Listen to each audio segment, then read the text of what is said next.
Narito na ang mga pinakamalalaking balita sa One North Central Luzon ngayong Huwebes. 3 katao patay sa banggaan ng tricycle at dump truck sa Candaba, Pampanga.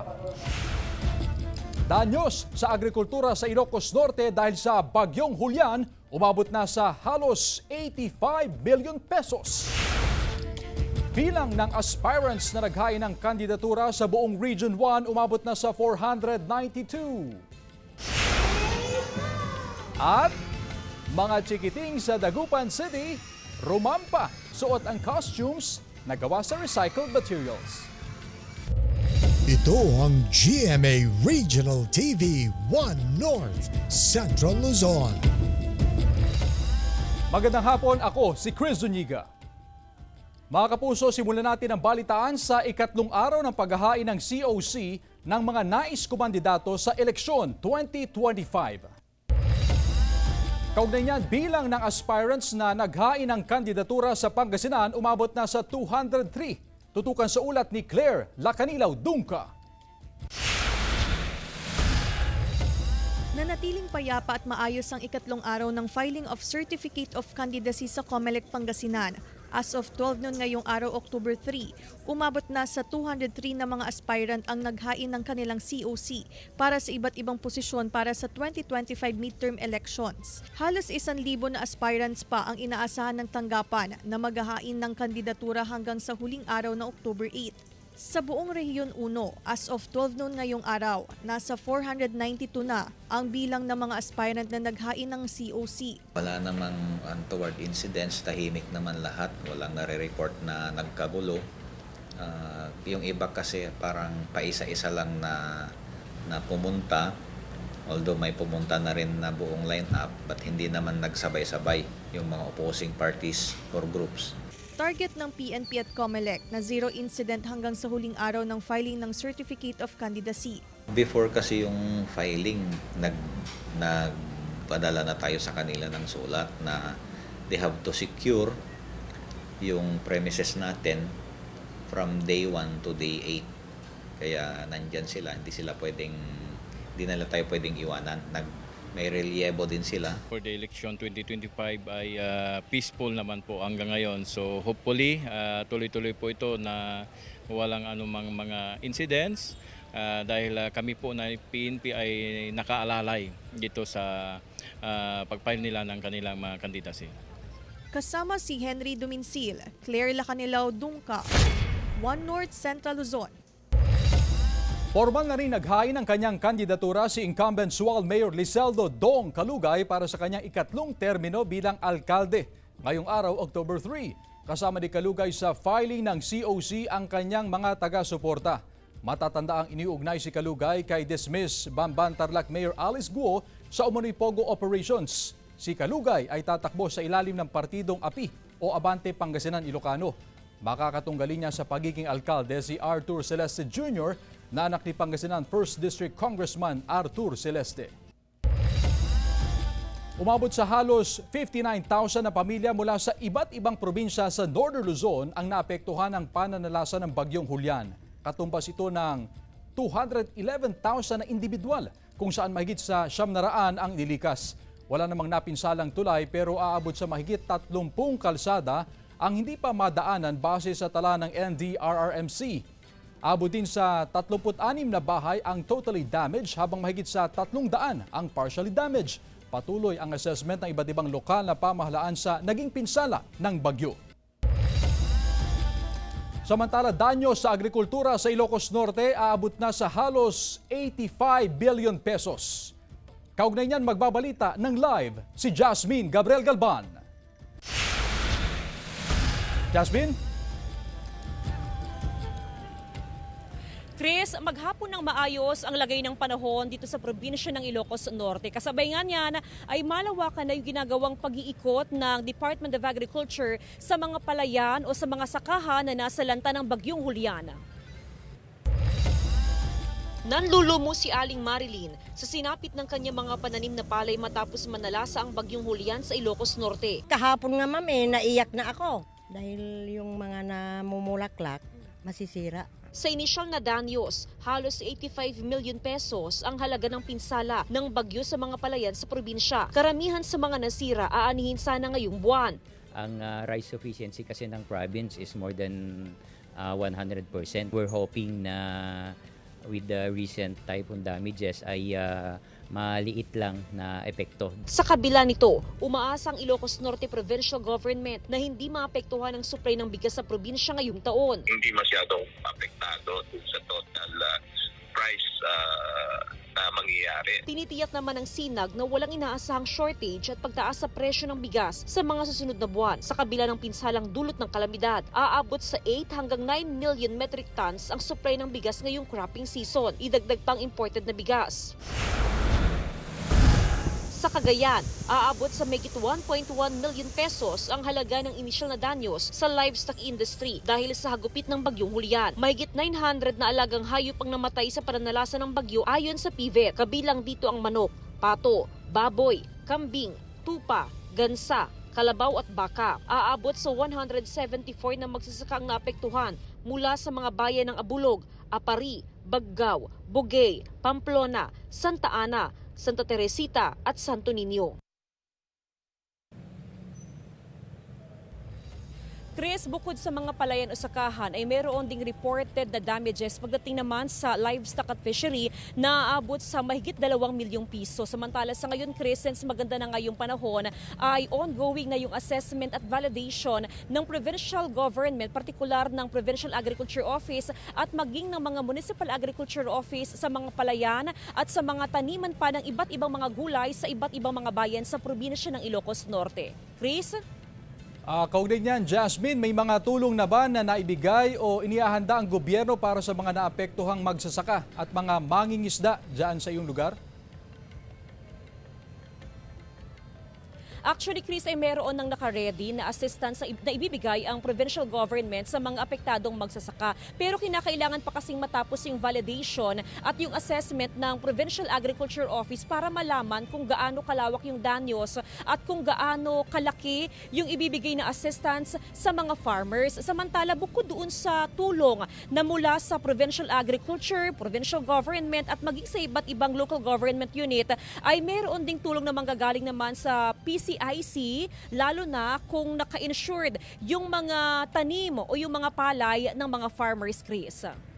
At linawin lang natin, Jasmine, yung binabanggit natin na 85 million pesos ay sa agriculture pa lamang, wala pa rito yung infrastructure. Yes, Chris, tama. Actually, aabot na, kung kasama yung infrastructure, Chris, aabot na sa 471 million pesos yung danyos sa infra at agri. Tapos, Chris, yung 85 million pesos, initial lamang yan. Dahil hindi pa dyan dumadagdag yung danyos sa mga bayan na nasa northern portion ng Ilocos Norte, na kung saan itong mga bayan na ito, sila yung pinaka-naapektuhan ng bagyong Julian. Kabilang dyan yung Pagudpod, Adams, Pasukin. So, inaasahan na tataas pa yung reported damages sa agriculture sa probinsya ng Ilocos Norte. Chris. Maraming salamat at ingat kayo dyan, Jasmine Gabriel Galban. Samantala, 3 kataong patay sa banggaan ng tricycle at dump truck sa Candaba, Pampanga. Naka-alerto CJ Turida. Patay ang 3 katao sa banggaan ng tricycle at dump truck sa Candaba, Baliwag Road, bahagi ng barangay Pulong Palazan sa Candaba, Pampanga. Galing Porac, Pampanga ang dump truck habang galing naman ng Baliwag, Bulacan ang tricycle para maghatid ng pasahero sa Candaba. Parehong binabagtas ng 2 sasakyan ang magkabilang linya ng kalsada nang bigla umanong mag-U-turn ng tricycle pero sakto naman ang pagdating ng truck. Bigla pong nag-U-turn si tricycle. Hindi po in-anticipate ni truck, kaya ayun, nag-collide po sila. Hindi naman po sila mabilis eh. Dahil po hindi na-anticipate ni truck, nakalagkat pa rin po yung tricycle. Kabilang sa mga nasawi ang batang edad 5 at 2. Yung 5 years old na babae namatay po dun sa mismong aksidente. Naisugod po sa ospital yung 4. 47 years old, Yung po yung pangalawang namatay, that night din po. The following day po, sumunod po yung 2 years old na bata ulit. Nagpapagaling sa ospital ang driver ng tricycle at ang kanyang live-in partner na sakay rin noon. Dinala sa barangay hall ng Pulong Palasan ang naaksidenteng tricycle habang nasa kustodiya naman ng pulisya ang truck. Kasalukuyang nakakulong ngayon sa Candaba Municipal Police Station ang driver ng truck na maaaring maharap sa kasong reckless imprudence resulting in multiple homicide, multiple injuries and damage to properties. Wala pang pahayag ang mga sangkot sa aksidente. CJ Torida, One North Central Luzon. Mga kapuso, nag-umpisa na ang Season 2 ng Proof of Purchase promo ng GMA. Ang kapuso, big time panalo. Pwedeng magpadala ng entries ang mamimili o sari-sari store owners at may chance na manalo ng maagang pamasko. Over 10 million pesos ang ipamimigay, kabilang na ang dalawang 1 million pesos para sa lucky mamimili at sari-sari store owners sa Grand Draw. Ang official sending of entries ay nagsimula noong September 28 at magtatagal hanggang December 6, 2024.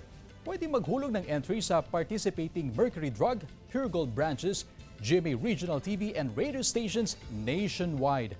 Mag-ingat po sa fake news, fake Facebook accounts o scam texts. Tutok lang sa GMA o bumisita sa official Facebook page ng GMA Promos para sa complete mechanics at announcements. Ito ang GMA Regional TV 1 North Central Luzon.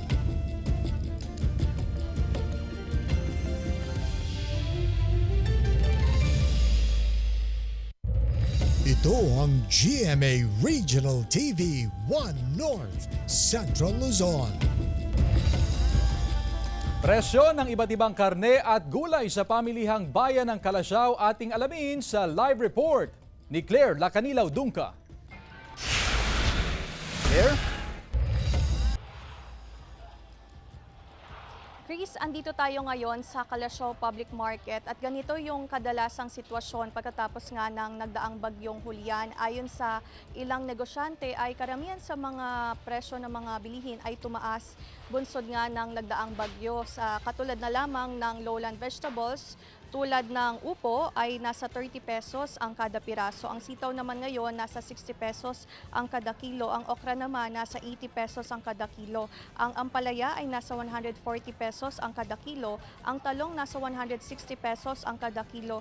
Ang kamatis naman ay nasa 60 pesos ang kada kilo habang ang kalabasa ay nasa 40 pesos ang kada kilo.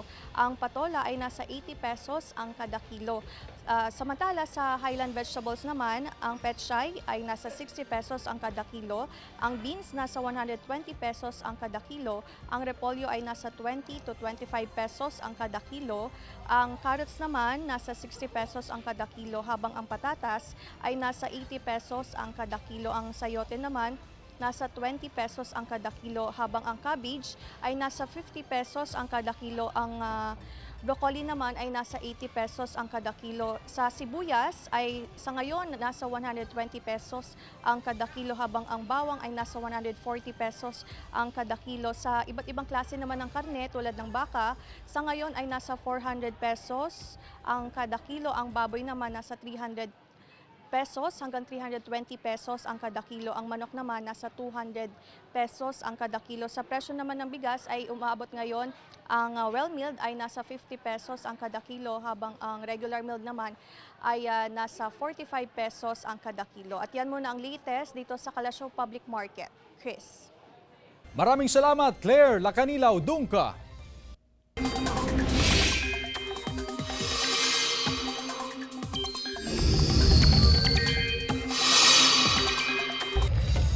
Mga kapuso, nakapasok na ulit sa Philippine Area of Responsibility o PAR ang bagyong Julian at inaasang maglalandfall sa southern Taiwan. Huli ang namataan sa layong 245 kilometers northwest ng Itbayat, Batanes, batay sa pinakuling datos ng Pag-asa. Signal number 1 pa rin sa bayan ng Itbayat habang may nakataas pa rin na gale warning sa northern seaboard ng Northern Luzon, kaya inaabisuhan ng mga sasakyang pandagat na delikado pa rin pumalaot. Sa datos naman ng Metro Weather, asahan ng mahina hanggang malalakas na ulan sa ilang bahagi ng Ilocos Region, Apayao, Abra, Kalinga, Isabela, Nueva Vizcaya, Quirino, Aurora at Bulacan ngayong hapon. May mga kalat-kalat din na pag-ulan sa iba pang bahagi ng bansa dahil sa trough ng bagyong Julian, easterlies at localized thunderstorms. Ilang sityo sa bayan ng Adams sa Ilocos Norte, wala pa ring kuryente. Narito ang report. Ilang oras ding nawala ng supply ng kuryente sa Batac City, Ilocos Norte noong kasagsagan ng Bagyong Julian. Apektado man daw ang negosyo ni Oscar. Wala raw silang magawa kundi hintayin maibalik ang supply ng kuryente. Talagang malaking bagay bilang sa amin na may mga ganito, negosyong maliliit. Sa monitoring ng Ilocos Norte PDRRMO, 98% nang naibalik ang supply ng kuryente sa probinsya. Tanging ang bayan na lang ng Adams ang hindi pa 100% na naibabalik ang supply ng kuryente. Pag may mga nasira kasing poste, yun yung mahirap ayusin eh. Lalo na kung medyo liblib na lugar ito. Umaasa ang provincial government na maibalik ang 100% na supply ng kuryente sa probinsya bago mag-weekend. Tuloy-tuloy ang kanilang pakikipag-ugnayan sa INEC. Samantala, naibalik ng supply ng kuryente sa 6 na barangay sa Batanes matapos ang matinding pananalasa ng nagdaang Super Typhoon Julian. Ayon sa Batanes Electric Cooperative, as of 11 a.m. kanina, balik normal na ang supply ng kuryente sa barangay Malakdang at Sinakan sa bayan ng Sabtang. Restored na rin ang mga supply ng kuryente sa barangay Santa Rosa, Santa Maria, San Rafael at Santa Lucia sa bayan ng Itbayat. Jasmine Gabriel Gulbat, One North Central Luzon. Samantala, kabuhayan ng ilang magdadaing sa Dagupan City, balik sigla na ngayong nararanasan ang magandang panahon. Sundan sa report. Matapos ang ilang linggong pag-uulan, balik sigla na ang kabuhayan ng ilang negosyante ng daing sa Barangay Pantal, Dagupan City. Isa-isang isinalansan ang mga idadaing na isda. Sinamantala ang magandang panahon para maibilad sa araw. Umaabot kasi ngayon ng 3 araw ang pagdadaing ng isda bago maibenta. Mula nung yung ulan, yung bagyo, tsaka tumas ang tubig dito.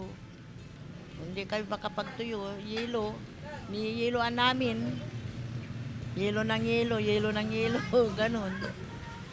Nung umaraw kahapon, nakabilad kami hanggang ngayon. Pahirapan daw ang pagkuha ng supply ng isda ngayon. Kakaunti rin ang mga nahuhuling isda. Bihira rin kasing makapalaot ang mga mangingisda dahil sa sunod-sunod na sama ng panahon. Pahirapan kasi kung minsan hindi sila makalaot, bawal.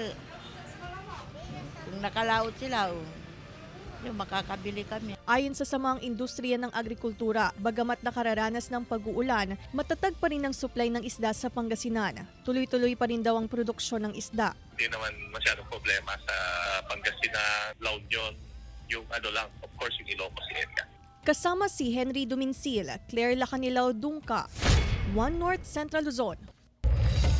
Isa sa ilalim sa park renovation ang abong sa Ibaloy Heritage Garden sa Baguio City.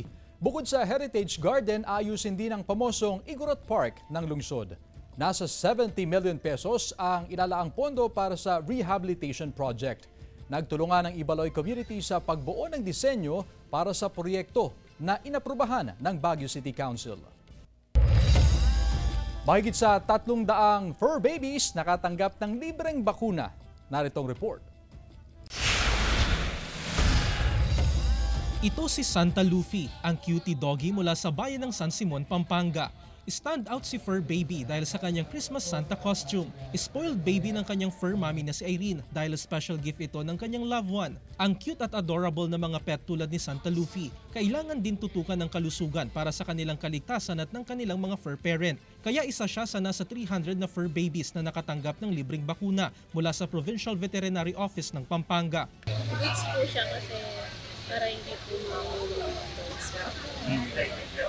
safety po. Layo ng programa na mabawasan ang kaso ng rabies sa lalawigan at mapanatiling ligtas sa mga mamamayan. Sa tala ng Provincial Epidemiology and Surveillance Unit ng Pampanga, umabot na sa mahigit 17,000 ang animal bite cases sa probinsya. Taon-taon po kasi tumataas po yung kaso po natin ng animal bite and also the human rabies. So ang direktiba po ni Gov ay pag-ibayuin po yung ating pong strategy patungkol po dito sa programa po ng rabies. So kaya po ngayon, ginawa po nating pilot po, ito pong municipality po ng San Simon. Bukod sa libreng bakuna, nagsagawa rin ng lecture ukol sa kahalagahan ng pag-aalaga sa mga hayop at pag-iwas sa rabies at pagiging responsible pet owners ang iba't ibang ahensya ng gobyerno. Jarek Pasilyao, One North Central Luzon. Samantala, lalaki kinagigiliwan ang pag-aalaga ng mga pusa sa Lawag City, Ilocos Norte. Silipin sa report. Pagkatapos ng mahabang oras at nakakapagod na trabaho ni Francisco sa bangkong kanyang pinapasukan sa Lawag City, ay excited siyang umuwi ng bahay dahil isa siyang fur dad. 5 pusa lang naman ang naghihintay sa kanyang pagdating. Mamahalin at iba't iba ang breed ng mga pusang kanyang inaalagaan. Sina Hikaru at Hiku na parehong male at golden British Shorthair. Ang female silver British Shorthair na si Star na kasalukuyang buntis ngayon. Ang mga golden brown Bengal cat na sina Simba at ang bagong panganak na si Nala. May sariling unit ang mga ito at fully air-conditioned pa. Maaliwalas ang lugar at alagang-alaga sa kalinisan. Kumuha pa si Francis ng katuwang niya sa pag-aalaga sa kanyang mga pusa habang siya'y nasa trabaho. Nag-start ako since pandemic, year 2021 siguro. Nung nagka-cut na ako, stress reliever siya sa akin. Magastos man ang pag-aalaga ng pusa. Bilang isang fur dad, alam ni Francis na hindi matutumbasan ng anumang bagay ang dulot na saya na makita ang kanyang mga pinakamamahal na pusa. To all the pet lovers out there, siguraduhin lang na you have quality time for your pets. And then, not just quality time and to ensure na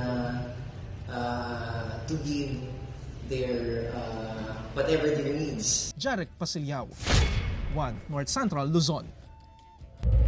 Ito ang GMA Regional TV 1 North Central Luzon.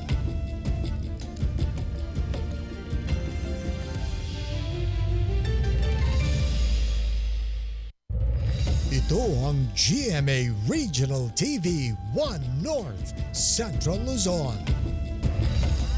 Pinagsisira ng mga otoridad ang mga nakumpiskang depektibong timbangan sa Baguio City Public Market. Pinangunahan niya ng City Treasurer's Office ang naturang ceremonial destruction ng nasa 127 na weighing scale. Ayon sa market supervisor, nasa mahigit sa 200 na depektibong timbangan ang nakumpiska noong 2022 pero kasamang nasunog ang mga ito noong nakaraang taon. Tiniyak ng otoridad na patuloy ang kanilang pagsita sa mga negosyanteng nananamantala sa mga mamimili. Patuloy naman na nagpapakawalan ng tubig ang Binga at Ambuklaw Dam sa Benguet. Tumaas pa ang antas ng 2 dam ngayong araw kumpara kahapon. Tumaas din ang antas ng Ipo Dam sa Bulacan, San Roque Dam sa Pangasinan, Pantabangan Dam sa Nueva Ecija at Magat Dam sa Isabela. Samantala, bumaba naman ang antas ng Angat Dam sa Bulacan. 4 na katutubong Aita pumasa sa 2024 Social Worker Licensure Examination. Atin silang kilalanin sa report.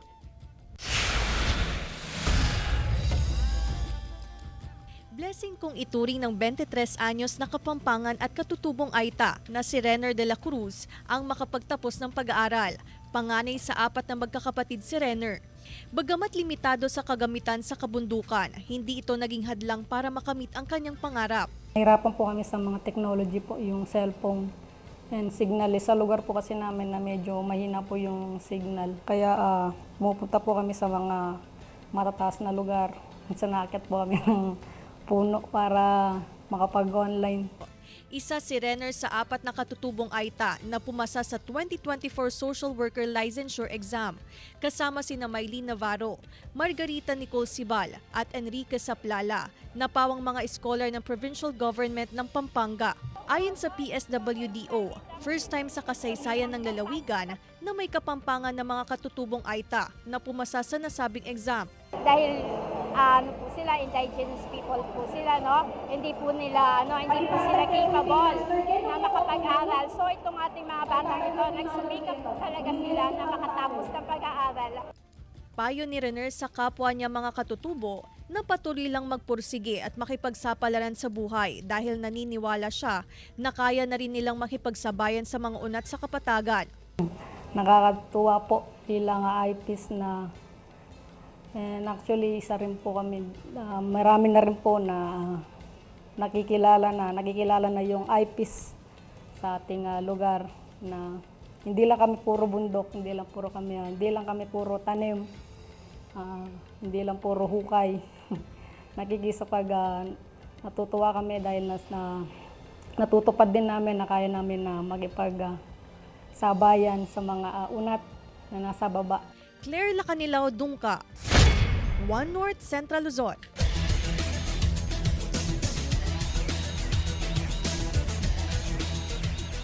Tumirada ng 3-point shot si Neil Josh Moralejo sa huling 7 segundo ng laro upang buhatin ang LPU Pirates kontra Perpetual Altas sa skor na 64-62 sa pagpapatuloy ng NCAA Season 100 Men's Basketball.